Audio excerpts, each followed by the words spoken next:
everyone, welcome back to the shop. I pretty much took about a week off from the last video. You saw how far I got along on the turtle deck. Now, one little thing I did notice is because when I started putting the fuselage together, it was a little more humid, a little warmer. Yeah, go figure, it's winter time. Anyway, what happened is this had warped. It actually twisted a little bit. So all I did was, to get everything in line, I came in and just cut. It was such a fine cut through the balsa, but I just cut straight down through with one of my Zona saws, realigned it, and then just re-glued it, and it's rock solid and it's straight. So when it gets covered, it's going to be cold and dry like it is right now. So there won't be any problem with anything wanting to warp back in again later on, because once it gets covered, it's going to be, that's what's going to, it's just like when you're using fabric or you're using silk span. Once you get that locked in with the nitrate dope, it stays. So there won't be any fuselage warp in that. So and we're good on that. So I got that taken care of. And then what I did was, when I started cutting pieces that I'll show you very shortly, for the front part of the fuselage, the bandsaw, my Wen bandsaw, decided to drop one of the little slide adjustment bolts for this part right here, and it bounded up. So not only did I have to take, I had to take about half that thing apart just to slide the piece out and reinstall. That was about 3 hours work. So that's why I didn't start putting together a video where I was at, and this was Sunday, so that was 4 days ago, because today's Thursday. So anyway, let me go ahead and I'll show you what I got taken care of to get everything prepped, and the decisions I had to make because of changes I may be doing, and that's going to be with the battery pack. I did a little research. I can run a 5S pack, so I can run a 5-cell pack with the motor that's on there. I didn't do a 5-cell pack with the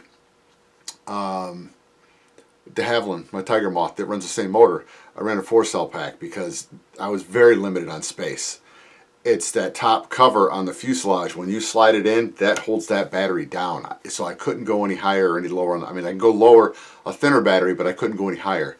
So I kind of locked me into a 4-cell pack. Now this one, and I'll show you the measurements on what I've got. I've got about a ½ inch more room I can play with on height.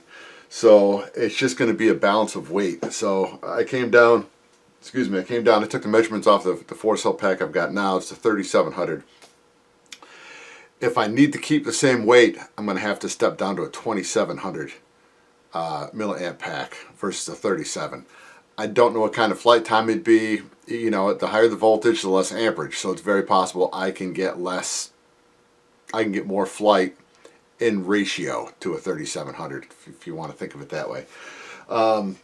So that I'll worry about later on. I just wanted to prep the front of the fuselage where the cockpit and everything, where the canopy gets reattached down. I wanted to make sure that I had more clearance underneath that section. So, and I've got enough balsa to work with, so it's going to work out very nicely. So anyway, let me fire up the GoPro and I'll show what I'm doing. Okay, this is the stuff that I was just talking about. This is the stuff that I did. This is the battery that's going in here.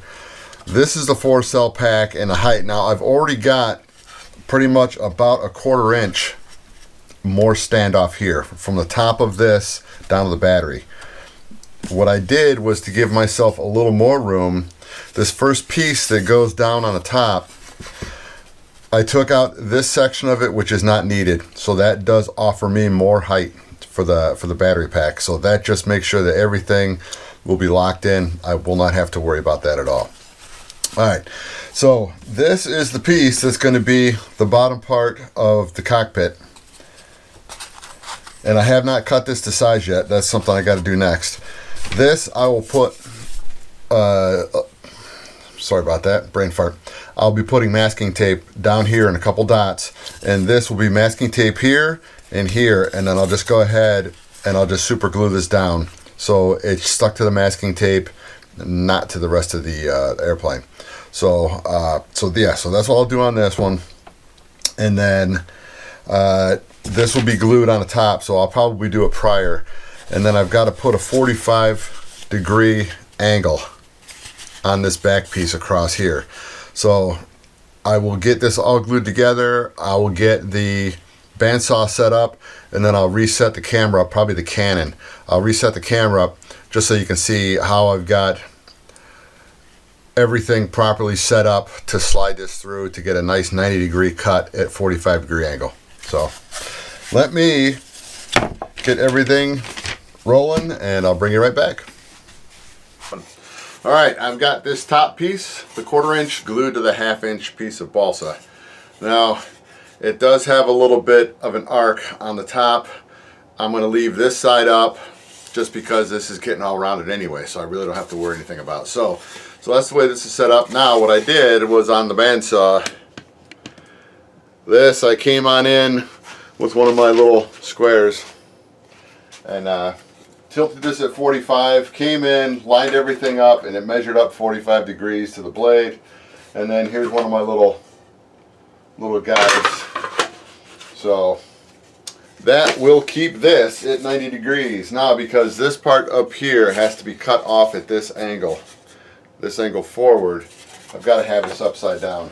And I'm just going to eyeball it in whereabouts it needs to be, because if I need to make a slight adjustment after that, I can do that with some sandpaper. But that's looking pretty darn good. Let's go ahead and do it.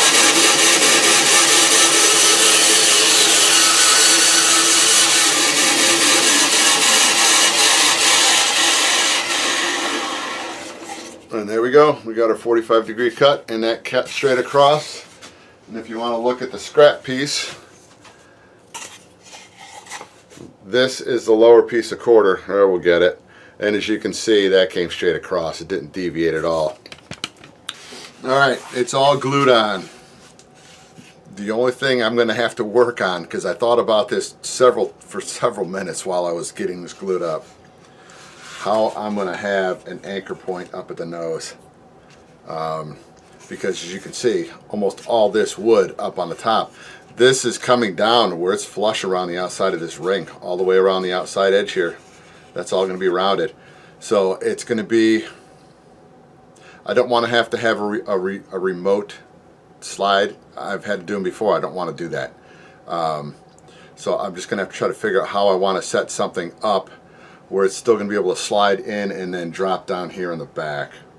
So I'll be crunching. This is going to take me, I'm not going to do a full video of me, speedy up video of me trying to sand this into shape. I'm going to bring you guys back from time to time, because this place, it looks clean right now.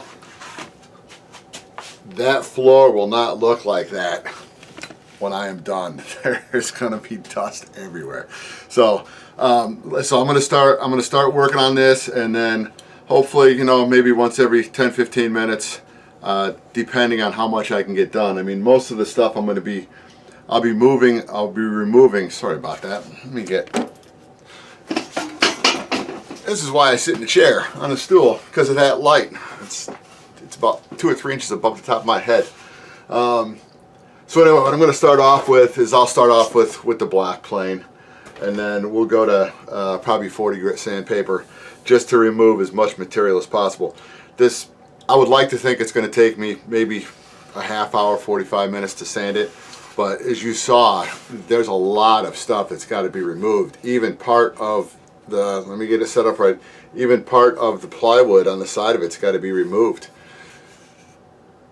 So with all that being removed, I'm going to put little markers on the side for little indicators on where I can look back at the plans, because they only show you the front, and then where originally it was position 2, so it was actually former 1, if you want to call it that. It was the engine mount / front landing gear mount, and that was back to about this point, but my motor mount's up here.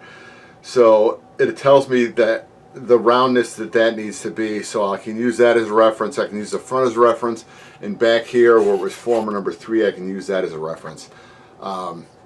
So, you know, It's just is where I want to make the marks where I'm not eating into the plywood on the side. It's just everything up on the top, and it's going to be somewhere between, well, somewhere between the nose and the first former number 1. So yeah, that's, got to make marks, and I got to hit my marks. So I will bring you guys back as things progress. I lied. I'm going to record. Let the music begin.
Yeah, one of these days I'll start wearing my respirator like I should.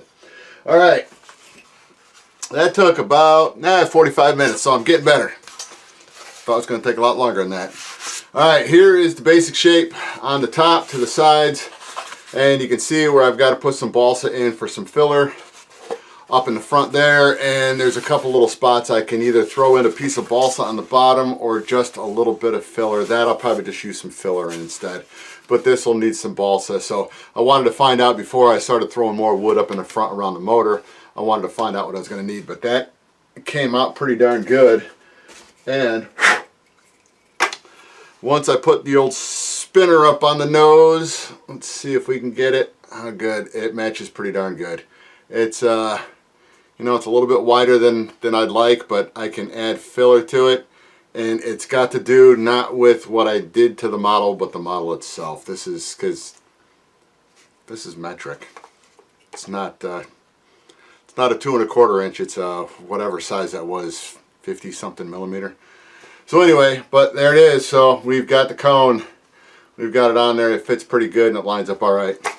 So this is about 90% done. I mean, it's took a while to get it sanded, but I'm very happy with the shape on that. So that part is done, and I just got to figure out where to go next. I've got to I'll take this all apart to do my filler, and then go ahead and lightly sand it. I can wait till later, but this part up here is so thin, so we'll see how well everything comes unglued when I need to take this apart, because it's going to be, we're working real slowly. And it came out pretty nice. So there we go. So there is the piece. Now, what I can do is I left this part long up here. What I may do is come in with a Dremel and round this out, because I don't need all this material. But I think somewhere up in here I'm going to have to put a little piece that's going to slide in. This is where it's going to get really tough on how this is going to go in, where it's going to go. Because I do have 2 little spots right up in here that can do it. So I may have to come in and put in a little drop cross beam. I'm going to have to try to figure this one out. This is going to be something I'll probably be thinking about for a couple hours. So once I get that figured out, then I'll go ahead and I'll get this ready to put the attachment parts on this one. And the way I'll do it is I'll get the piece of wood set up the way I want it, and it's going to probably be just a couple real thin little pins, just little dowels. I could do it with just 1 dowel pin, and that's maybe what it is, but I'll figure it out. I'll figure it out as I go along. But it'll probably be something that'll get glued onto the bottom of this. So it just goes in, slides right into the hole. But what I'll do is when I have that bracket set up, I'll have the pins already on a backing plate. However I'm going to do it, it's going to be slid in and sitting in where the holes are set up. And then I'll put glue on the top of it and slide this one in on top, and just hope that I've got everything exactly lined up the way I want it when that thick CA sets up, so that I could just slide this out and then make adjustments to it. So that's how I'll do that one. But alright, let me go run upstairs, grab a little bit of lunch, and then I will come back down and let's see what else we can do to this plane. Sorry about that. Alright, I'm back. I've been working down here all afternoon. It's now late in the day. It's about 5 o'clock. What I ended up doing when I came down after my little break, it was around 2 o'clock. Came down, and it was how I was going to put the top part, the front part of the fuselage on. And the way I wanted to do it, it just wasn't going to be feasible. There was just going to be too much stuff in the way. The number one thing was the motor. It was just going to be a mess. So I had to make a couple changes to that. It's not done, but it's really close. I'll show you when I switch over to the other camera. I've got a couple pieces I have to recut. That are going to get added on. It's for where the canopy, the clear canopy, is going to attach to the top of that part of the fuselage. Unfortunately, I followed their plans, and not thinking that because mine's removable, I can't follow their plans. So it's got to be a different size. So it's easy. That's going to probably be 15-20 minutes worth of work cutting out a couple pieces. So let me go ahead and bring you over, and I'll show you what I got done, and it should work out very well. Okay, here is where we are sitting. I wanted this to go all the way up to the front, but because of what was going to be there, it was going to be almost impossible, because the hole where the motor's got to slide through, that was going to get in the way. I was going to have to make a really strange looking bracket, a mount that it was going to go to. So I said, you know what, let's go old school. Now, granted, it's not where I wanted the seam, because hopefully you're going to be able to see it right here. It's not where I wanted it. I wanted it pretty much invisible. I didn't want it to be seen.